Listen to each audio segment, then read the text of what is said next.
अस्सलाम वालेकुम। Welcome to Yummy Treats. कैसे हैं आप सब? अल्लाह आप सबको अपनी हिफ्ज़ व अमान में रखे। सर्दियां आ चुकी हैं और सर्दियां आते ही दिल चाहता है मज़े मज़े के मुनफरद किस्म के मीठे खाने को। हमारे ट्रेडिशनल हलवे, मिठाइयाँ, पिन्नियाँ, इस तरह की चीज़ें। इनमें से एक है चने की दाल का हलवा, लेकिन उसे बनाना बड़ा ही मुश्किल समझा जाता है क्योंकि आज से पहले मैंने जितनी रेसिपीज़ ट्राई की थी ना, वो बड़ा ही मुश्किल काम था, तो मैं अवॉइड करती थी। मगर आज जो मैं रेसिपी आपके लिए लेके आई हूँ, इस तरह से चने की दाल का हलवा इंतहाई लजीज बनेगा, लेकिन इसमें कोई बहुत ज़्यादा मेहनत नहीं करनी पड़ेगी। तो आइए बनाना शुरू करते हैं। बिस्मिल्लाहिर्रहमानिर्रहीम। सबसे पहले यहाँ पे मैंने ली है 1.5 कप चने की दाल। इसको मैंने 3 घंटे के लिए भिगो दिया था, अच्छे से वॉश किया और फिर भिगो दिया। 3 घंटे के बाद ये दाल फूल चुकी है और काफ़ी हद तक नरम हो चुकी है। अब हम इसको डालेंगे कढ़ाई में या किसी भी बर्तन में और फिर इसमें शामिल करेंगे 1 कप पानी और उसके साथ 1.5 कप दूध।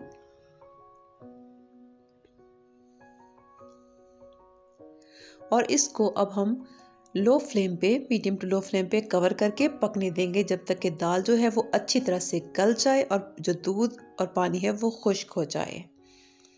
बीच बीच में चम्मच चलाते रहेंगे क्योंकि ज़ाहिरी बात है इसमें दूध है, अगर आप चम्मच नहीं चलाएंगे तो वो थोड़ा जले का टेस्ट देने लगेगा, इसलिए। और अब इसको हम अच्छे से ड्राई करने के बाद ठंडा होने के लिए छोड़ देंगे। जब ये ठंडा हो जाएगा तो उसके बाद इसको चाहे तो चॉपर में डाल के ग्राइंड कर लें, चाहे तो हाथ से पीस लें, लेकिन इसको बिल्कुल बारीक पेस्ट नहीं बनाना, थोड़ा भुरभुरा सा इसका दरदरा जिसको कहते हैं वो टेक्सचर हमें इसका रखना है। और अब हम लेंगे उसके बाद एक कढ़ाई, उसमें हम डालेंगे 1/4 कप देसी घी। इस तरह के जो ट्रेडिशनल मीठे हैं ना, ये हमेशा देसी घी में ही बनाया करें क्योंकि इनका असल मज़ा इसी में है। बनास्पति में बनाएंगे तो इनका वो मज़ा नहीं आएगा। खुशबू के लिए इसमें मैंने 3 इलायची शामिल कर दी है, अब चाहे तो इसका पाउडर बना के शामिल कर दें। और उसके बाद अब हम इसमें डाल देंगे दाल जिसको मैंने पीस लिया था थोड़ा भुरभुरा से टेक्सचर के साथ। ये देखिए, मैं वो आपको दिखाती हूँ, क्योंकि अगर आप इसको बहुत ही बारीक सा कर लेंगे ना तो इसका फिर वो जो हलवा बन के तैयार होगा तो इसका वो मज़ा, वो टेक्सचर नहीं आएगा। अच्छा तो वो भी लगेगा, लेकिन मुझे वो उस तरह से पसंद नहीं है।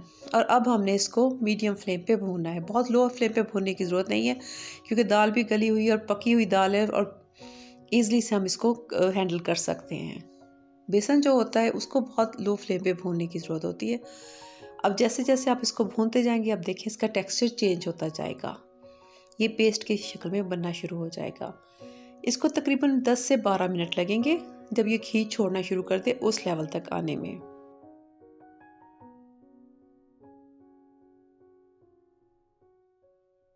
ये आप देख सकते हैं, अब इसने घी छोड़ना शुरू कर दिया है, इसका मतलब है कि ये हाफ कुक हो चुका है।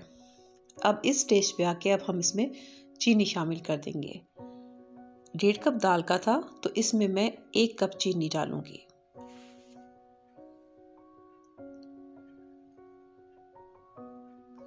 चीनी ये बारीक है, मैं इसलिए ऐसे ही शामिल कर रही हूँ। समटाइम्स होता है कि चीनी काफ़ी मोटे दाने होते हैं, अगर आपके पास वो हो तो फिर उसको थोड़ा सा पीस के बारीक कर लें, आपके लिए आसानी रहेगी। और अब हम दोबारा से इसकी भुनाई शुरू कर देंगे। इसको घुमाते जाना है, घुमाते जाना है तब तक जब तक ये दोबारा से घी छोड़ना ना शुरू कर दें।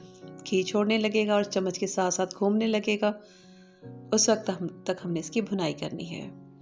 वीडियो अच्छी लग रही है, रेसिपी पसंद आ रही है तो जल्दी से वीडियो को लाइक कर लें, चैनल को सब्सक्राइब कर लें अगर नए हैं तो, और बेल आइकन प्रेस कर लें और वीडियो को शेयर भी ज़रूर कर दिया करें। ये आपकी तरफ से एक एप्रिसिएशन होती है। अब इस स्टेज पे आके इलायची जो है वो हम इसमें से रिमूव कर देंगे क्योंकि खुशबू तो इसमें इसकी शामिल हो ही चुकी है। क्योंकि अब हम इसमें डालेंगे ड्राई फ्रूट्स। इलायची अगर रह जाएगी तो वो फिर खाते हुए जब मुंह में आएगी तो बड़ा अजीब सा उसका वो सारा हलवे का टेस्ट ख़राब कर देगी। तो अब हम इसमें ड्राई फ्रूट्स शामिल करेंगे। अब देखें ये तकरीबन बन चुका है। इसमें मैं डाल रही हूँ बादाम, कोकोनट और किशमिश। आप अपनी मर्ज़ी के कोई से भी ड्राई फ्रूट्स इसमें शामिल कर सकते हैं, चाहे तो उनको पाउडर बना के शामिल करें, चाहे तो चॉप करके कूट के शामिल करें, अपनी चॉइस के मुताबिक। और इसके बाद इसको मज़ीद 5 से 6 मिनट तक हम इसको भूनेंगे। ताकि जो हमने इसके अंदर ड्राई फ्रूट शामिल किए हैं अपने नट्स, वो भी अच्छे से भुन जाएं। और हलवे का टेक्सचर हमें वो चाहिए कि जब ये बिल्कुल घी इसका अलग होने लगे और ये चम्मच के साथ घूमने लगे, किनारे छोड़ दे, जिस तरह से हम बनाते हैं सूजी का हलवा, उस तरह से। इतनी आसान रेसिपी मैं आपसे शर्त दिया कह सकती हूँ कि आपको और कहीं नहीं मिलेगी चने की दाल की हलवे की। ये देखिए घी अलग होना शुरू हो चुका है, इसका मतलब है कि हमारा हलवा बिल्कुल तैयार है। और अब इसको गर्मा गर्म इंजॉय करें, खुद भी खाएं, मेहमानों को खिलाएं, अपने घर वालों को खिलाएं और बहुत सी तारीफ़ें समेटें। फिर आऊँगी किसी और मज़ेदार सी रेसिपी के साथ। तब तक के लिए अपना बहुत सा ख्याल रखिए, मुझे भी दुआ में याद रखिए। अल्लाह हाफ़िज़।